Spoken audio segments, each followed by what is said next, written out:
Imagine waking up in the morning to find out that the Earth has been invaded by thick-headed aliens. Hi, Recap House here, and today I am going to explain a sci-fi comedy film called Mars Attack. Warning: spoilers ahead. The President of the United States, James Dale, is alerted when several spacecraft have been reported launched from the planet Mars and are on a course to Earth.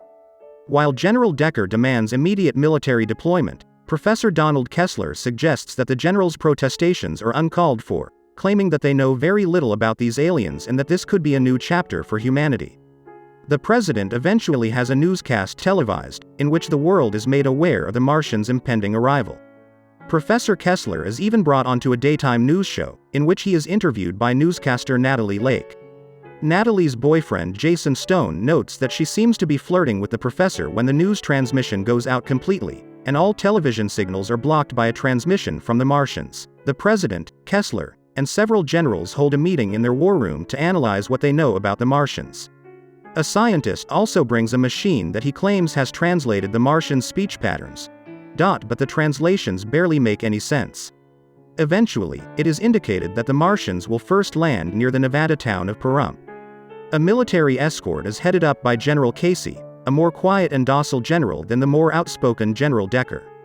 Several spectators show up as well, as a ship lands. Emerging from the ship is an alien in a sparkling red cloak and a few other Martians.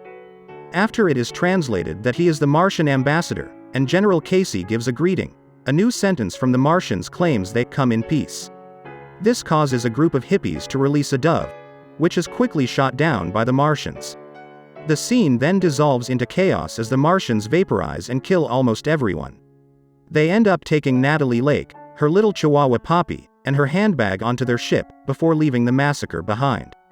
Back in Washington, D.C., General Decker demands that immediate action be taken, but Professor Kessler feels that what they witnessed could have been a cultural misunderstanding.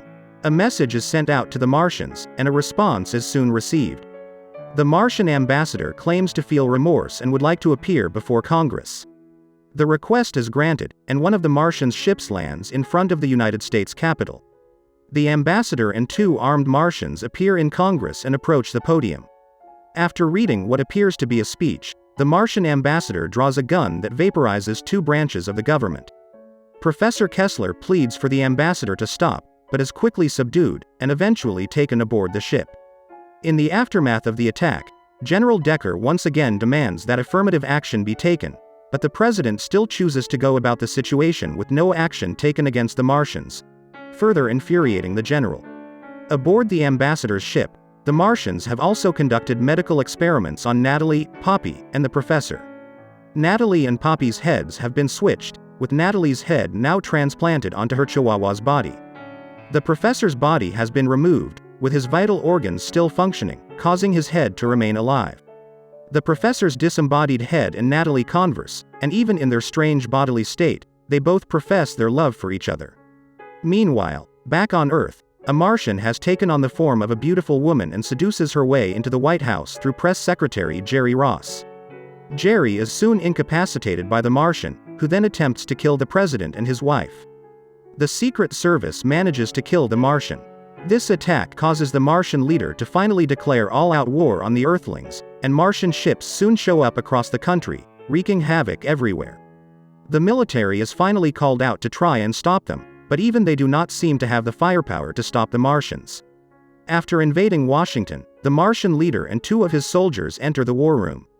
They are first attacked by General Decker, who starts firing on the Martians, before the Martian leader uses a shrinking gun that reduces the general to a few inches tall, before stepping on him. The Martians then shoot the remaining people, before the president gives a speech, hoping to quell the violence. This seems to work, and the Martian leader extends his hand, which turns out to be a mechanical spider, that impales the president. It is during a Martian attack on a small nursing home, that a young man named Richie Norris discovers his grandmother's favorite record is the key to defeating the invasion. The high-pitched yodeling causes the Martians' heads to explode, and Richie employs the help of the remaining military to play the amplified music live and via satellite. The Martians explode, their ships crash, and the planet is safe.